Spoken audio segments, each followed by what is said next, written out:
하나는 군사적 목적으로 하는 은밀한 활동입니다. 이건 포착하기가 대단히 어렵습니다.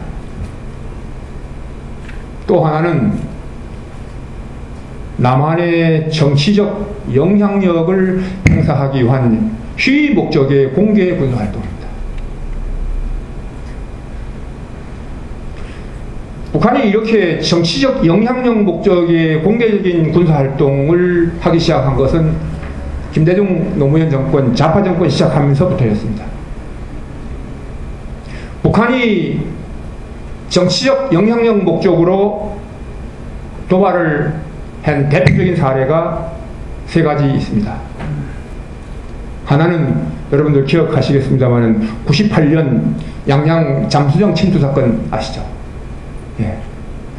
99년 연평해전 아시죠? 2002년 서해교전, 지금은 제2 연평해전이라고 그럽니다. 98년 양양 잠수정 침투 사건은 잠수정이 침투해가지고 해안에 이 공작팀들이 필요한 물품을 묻고 난 뒤에 돌아가다가 우리 어민들이 쳐놓은 그물에 걸려가지고 잠수함이 부상해서 결국은 그 안에 승무원들이 다 자폭하고 잠수함은 우리 해군 부대로 끌려왔습니다. 문제는 이 해안 침투 이후에 동해안에 또 해안 침투했습니다. 잠수함이. 이 침투를 통해서 우리 국민들은 북한의 위협을 실감할 수 있었습니다. 그때 김대중 대통령이 막 취임해서 햇볕 정책을 추진할 때였습니다. 우리가 햇볕 정책을 추진해서 북한을 변화시키고 남북 긴장 완화를 가져오겠다. 아니, 햇볕 정책을 추진할 때 북한이 잠수정을 침투해서 긴장을 부각시킴으로 해서 우리 국민들이 햇볕 정책을 지지하는데, 우리 국민들이 햇볕 정책을 지지하도록 만드는데 결정적으로 기여했습니다.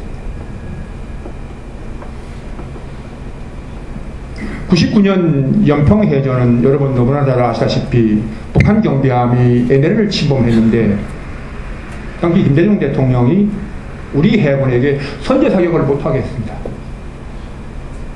그 당시 이해함대 사령관이었던 우리 박정성 해군 제독은 그 당시 사항을 회고하면서 우리는 손발을 묶어놓고 북한이 먼저 쏘기만을 기다리고 있었다. 전장에서 이게 말이 됩니까, 여러분들? 적이 먼저 쏘아야지만 우리가 쏜다는 게 말이 됩니까? 선제 사격을 못하게 하는데 북한 경비정은 얘네를 침범하니까 그때 어떻게 했습니까? 여러분들 텔레비를 통해서 생생하게 보셨죠? 우리 해군 함정이 북한 경비함을 밀어 올렸었습니다. 그죠? 그 서해 바다에서 우리 해군 함정과 북한 경비함이 서로 밀고 밀리면서 황소 싸움했습니다. 그것이 텔레비를 통해서 우리 국민들에게 생생하게 중계가 됐습니다. 우리 국민들은 정말 남북 긴장 조성을 실감했습니다. 그리고 딱 1년 후인 2000년 6월 15일 날 김대중 전 대통령이 북한에 가서 김정일과 정상회담을 하면서 같이 의장대를 사열하고 김정일하고 같은 차를 타고 가고 회식하면서 손목을 잡고 우리의 손은 통일 노래를 부르고 김대중 대통령과 이 여사가 떨어져 있는 것을 김정일이 같은 자리를 붙여주는 제스처를 쓰게 만들고 이렇게 하면서 김정일의 인식을 우리 국민들이 바꾸도록 만들어 놓고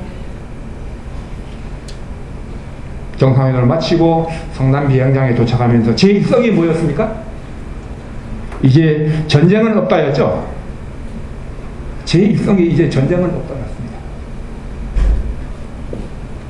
99년 연평해전에서 남북 긴장 관계를 실감한 우리 국민들이 남북 정상회담을 마치고 돌아와서 이제 전쟁은 없다 했을 때 우리 국민들을 열광하게 만드는데 99년 연평해전은 결정적으로 기여했다고 저는 생각합니다.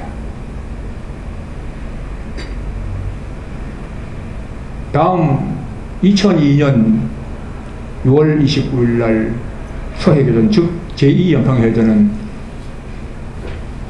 우리 해군 장병들이 선제 사격을 하지 못한다는 그런 생각이 머리에 남아있고 또 우리가 먼저 북한에 도발해서 남북관계를 악화시키면 안 된다는 햇볕 정책 하에서 그런 생각이 있었기 때문에 마찬가지로 북한 경비정이 LL을 침범했을 때 그것을 선제사격을 하지 못하고 차단하려고 접근하는 과정에서 북한 경비함이 먼저 선제사격해가지고 어떻게 됐습니까? 우리 해군 장병 6명이 전사했죠. 그리고 그 배는 가라앉았습니다.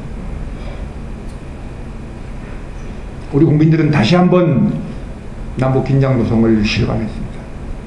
그리고 그 서해 교전이 있었던 2002년 12월 딱 6개월 후에 대선이 있었습니다. 그때 여러분들 당시 노무현 후보가 뭐라고 그랬습니까? 남북관계만 잘 되면 다른 건 다 깽판 쳐도 된다 그랬죠? 예. 남북관계만 잘 되면 다른 건 다 깽판 쳐도 된다. 6개월 전 서해교전에서 우리 해군 장병 6명이 전사한 그 안타까운 사실을 우리 국민들 뇌리에 박혀있는 상황에서 당시 노무현 후보가 남북관계만 잘 되면 다른 건 다 깽판 된다고 한 그런 말을 했을 때 우리 국민들은 거기에 동조했을 겁니다. 서해교전 2002년 12월 대선에 많은 영향을 미쳤다고 생각합니다. 이렇게 좌파 정권이 10년 동안에 보면은 북한은 위협하고 우리 정부는 그 위협을 가지고 우리가 북한하고 잘 관계해서 이 긴장을 완화시켜 줄게, 우리 협력해서 북한을 완화시켜 줄게라는 논리를 가지고 햇볕 정책을 추진했습니다. 여러분들 여기 계신 분들 다 어느 정도 연세가 되신 분들인데 우리 정치권이 남북관계를 정치에 이용한 건 우리 보수정당인 뭐 그전에 한나라당 때나 지금 좌파정권 10년 때나 마찬가지였습니다. 김영삼 정권 이전까지는 북한이 도발을 하면 그 북한의 도발을 가지고 우리 국민들에게 북한의 위협을 부각하고 반공정신을 주입해서 정치적으로 이용했습니다.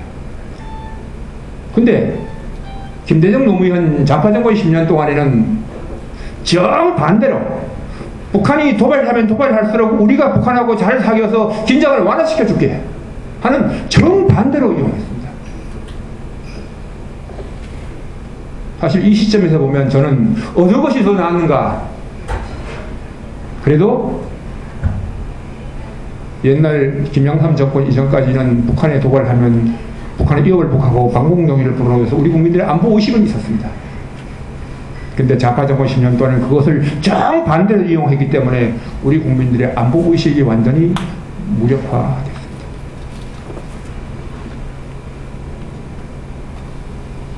이제 북한이 금년에 들어와서 다시 지금 저렇게 공개적으로 도발해서 우리 국민들에게 정치적 영향력을 행사하려고 합니다.